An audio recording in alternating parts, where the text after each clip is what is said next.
Oye, tú, tú, tú, tú, tú, tú que estás aquí al otro lado de la pantalla y como yo tienes problemas para leer, como seguir con tener un hábito de lectura más estable, tú y yo vamos a enfrentar ese problema juntos y vamos a leer juntos, juntas, juntes para no perder el hábito. Vamos a leer 15 minutos algunas noches y vamos a acabar un libro, vamos a leer un libro completo, tú y yo, ¿sí? ¿Te montas en el bus? Mm, ok, excelente, excelente. Parte de este ejercicio va a ser como ayudar también a que otros seres como que puedan integrar como ciertos saberes que estamos adquiriendo a través de nuestras lecturas. Entonces nuestro invitado el día de hoy es este señor Pato que perdió su sombrero tristemente. Entonces vamos a ayudarle a poner nuevas cosas en su cabeza. El señor Pato. Paréntesis, oye, ahora que he empezado a ver que esto también está en Bogotá, parece, se imagina tener un pato como con otro patito encima en la cabeza. O sea, si han visto que estos patos como que tienen cositas en la cabeza, ¿se imaginan que hubiera un pato con un pato en la cabeza? Alguien, por favor, haga eso, róbenme la idea y haga eso. El libro que vamos a empezar a leer, a ver hasta dónde nos da, eh, ojalá sea todo. Es un ensayo que encontré muy fortuitamente en un mercadito por ahí. Se llama Notas sobre la literatura y el sonido de las cosas, de un man que se llama Marcelo Cohen. Cohen es un argentino, no lo conocía de antes, pero según el prólogo es muy pro escribiendo ensayo. Y el libro está interesante, entonces por eso vamos a hacer esta travesía juntos. ¿Ok? ¿Estás preparado? Ok, bueno, aquí vamos. El sonido de las cosas, notas sobre literatura.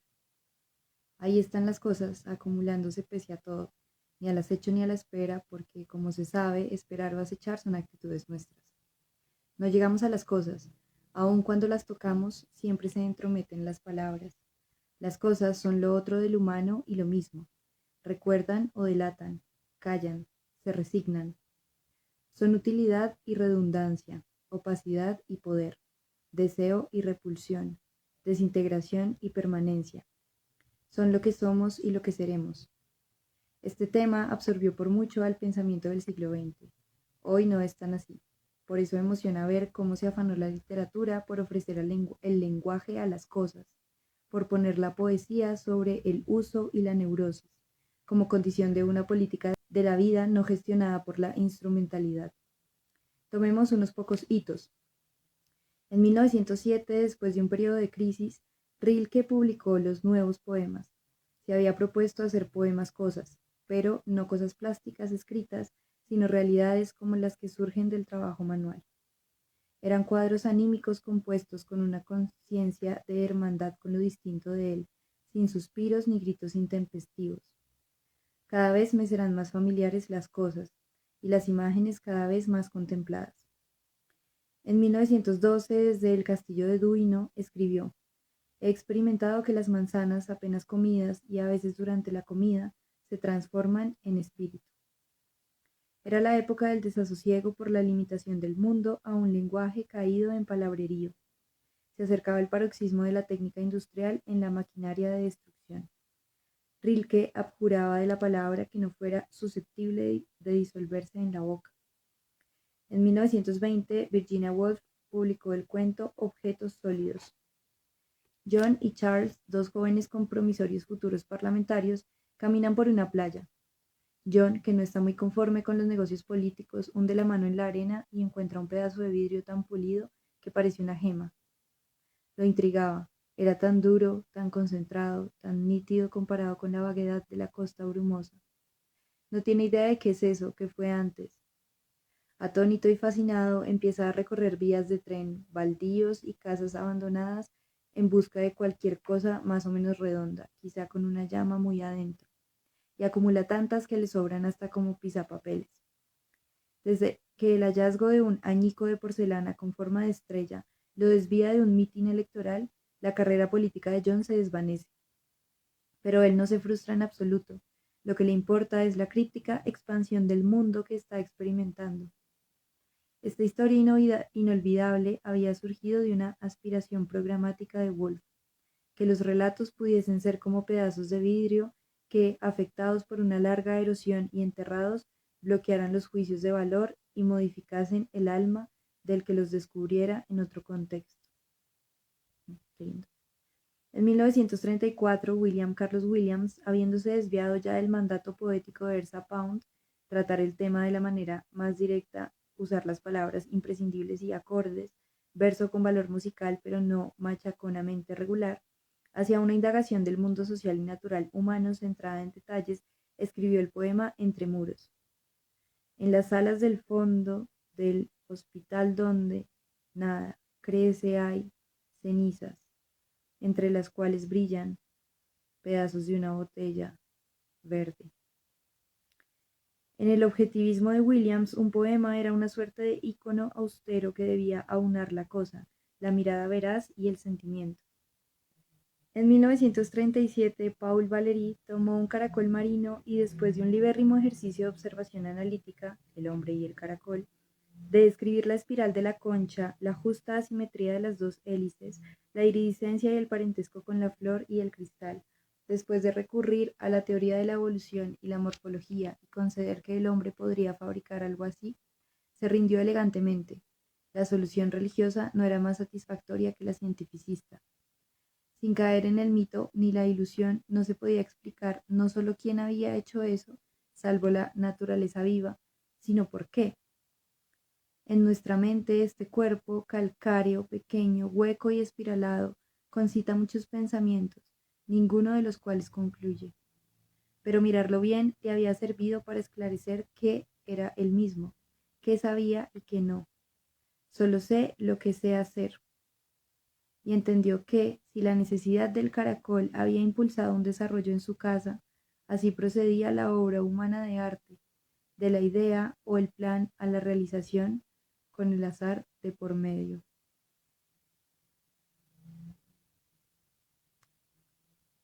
Wow. En 1942, Francis Ponge Ponch publicó De parte de las cosas, varias decenas de prosas poéticas sobre temas que van desde la espuma o el cenicero hasta el camarón, la madre joven, el pan o el guijarro. Como tantos franceses de su generación, Ponch, que estaba en la resistencia, se había hartado no solo de la culminación del capitalismo en la guerra y el nazismo, sino de la literatura sectaria que servía de contracara a la vulgaridad del lenguaje depredador. Ni lírico exaltado ni positivista, se propuso hacer poesía desde un materialismo afectuoso y un espíritu vindicativo, hacer de cuenta que podía entregar su lenguaje a las cosas y coincidir con ellas en una rabia de la expresión. Punch pensaba primero que hablar no priva al hombre de ser una cosa más. Segundo, que tenía que atender a todo lo que una cosa suscitaba en él. Todo, todas las jergas y discursos, científicos, mitológicos, jurídicos, lo que fuera, arrancados a sus usuarios y aglutinados en una enunciación flexible, suspicaz consigo misma, confiada en que en la indiscriminación había un chance de comprender, de que el mundo dejase de ser un telón de fondo. Punch deshumanizó las palabras, hurgando en su espesor semántico, y deshumanizó las cosas, prescindiendo del servicio que podían prestar. Acotó el proyecto a crear objetos literarios que interesasen a las generaciones, algo del orden de la definición, descripción, obra de arte literaria. Así, por ejemplo, el agua, por debajo de mí, siempre por debajo de mí se encuentra el agua, como el suelo, como una parte del suelo, como una modificación del suelo. Es blanca y brillante, informe y fresca, pasiva y obstinada en su único vicio, la pesadez. Y para satisfacer este vicio dispone de medios excepcionales. Esquiva, atraviesa, erosiona, filtra, se hunde sin cesar. A cada instante renuncia a toda forma, solo tiende a humillarse. Tal parece su divisa, lo contrario de Excelsior. En los años 50 vino la Guerra Fría. en la Unión Soviética, moral de la emulación productiva. En Occidente, competencia y publicidad. Coches como aeronaves, desodorante en aerosol, sillones convertibles, LPs vestidos de poliéster, radio a pilas. De eso hasta el iPad y el bebé de diseño.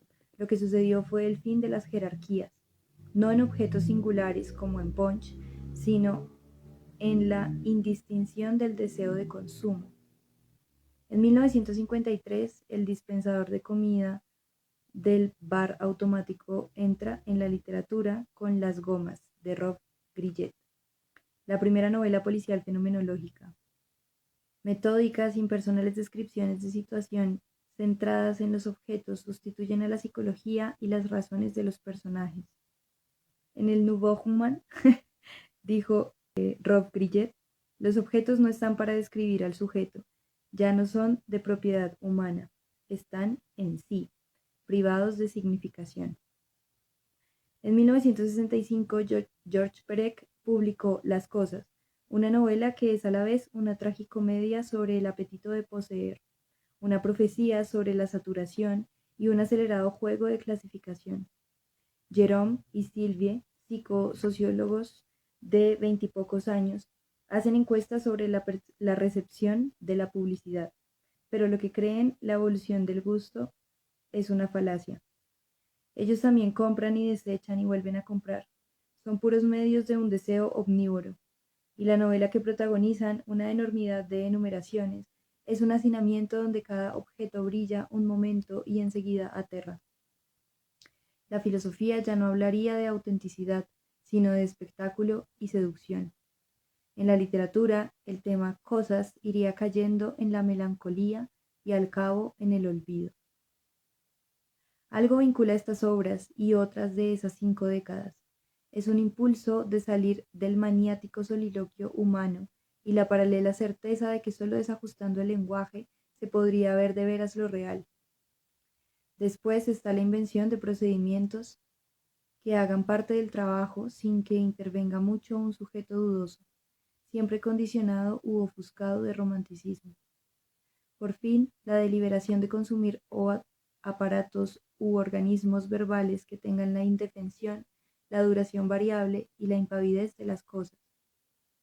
En el extremo lo que se busca son piezas imposibles de hacer sonar, con sentido pero sin significación, reacias al uso y a la cháchara, como los poemas gráficos de los conceptualistas brasileños. Obras con la callada elocuencia de las cosas. Solo que las cosas no se callan, el universo no es silencioso, el caracol suena. Hoy el afecto, el trabajo y todo lo humano transcurren en un plano cada vez más virtual. 120 millones de blogs, andanadas de PDFs, fotos de Júpiter y de mi amigo. La carga de información estimula hasta que empieza a exceder la memoria RAM del cerebro. En ese estado uno no recuerda ni qué fue a hacer a la cocina. A despecho del exhibicionismo pueril generalizado, la ausencia material del otro y de lo otro priva al sujeto de ser algo. Nadie, salvo los técnicos, tiene un trato real con las cosas. Mal podemos siquiera controlarlas o controlarnos. Despavorido, el usuario se previene de no ser nada multiplicando las apariciones e impersonaciones. En eso se enfrasca, mientras las cosas siguen ahí, en estantes o armarios, en órdenes, composiciones, destacamentos. Creo que por hoy lo vamos a dejar ahí. Mi comentario, por lo que preveo que puede seguir argumentándose más adelante, va a ser que, amigues, hacer libros, hacer fanzines, interactuar con el papel y los formatos impresos va a salvar el mundo de los libros, el pensamiento y el cuerpo. Nos va a salvar de esa obnubilación digital que nos impide pensar con el cuerpo. Gracias por escuchar. Estamos juntas en esto. La siguiente lectura. Te espero. Adiós. Díganle adiós al patito que ahora es más sabio.